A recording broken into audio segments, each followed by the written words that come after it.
মধ্যে দরজার জানালা আছে 4000। আল্লাহর হাবিব যখন সাহাবীদেরকে কথাগুলো শোনাচ্ছেন, তখন সাহাবীরা প্রশ্ন করে, ইয়া রাসূলুল্লাহ, এই ছোট্ট একটা রুমের মধ্যে 4500 দরজা জানালার কি দরকার আছে? তখন আল্লাহর হাবিব বলেন, জান্নাতের ওই রুমটা 4500 দরজার জানালা এই জন্যই দেওয়া হয়েছে, কারণ ওই রুমের মধ্যে যে আল্লাহর গোলাম ঢুকবে আর যেই দরজা আর যেই জানালাটা খুলবে, খোলার সাথে সাথে আমার আল্লাহকে দেখা যাবে। আল্লাহকে দেখার চাইতে বড় নিয়ামত আর কিছু হতে পারে? জান্নাতের মধ্যে সবচাইতে দামি নিয়ামত হলো আল্লাহকে দেখা।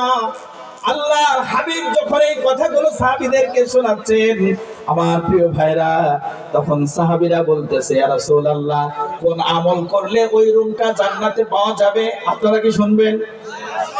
কোন আমলের বিনিময়ে 4500 ওই রুমটাকে আল্লাহ তাআলা দিয়ে দিবে?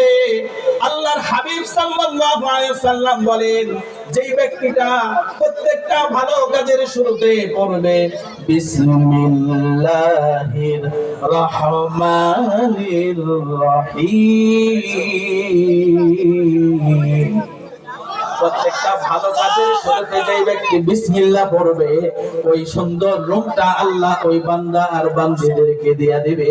জোরে জোরে বলেন সুবহানাল্লাহ।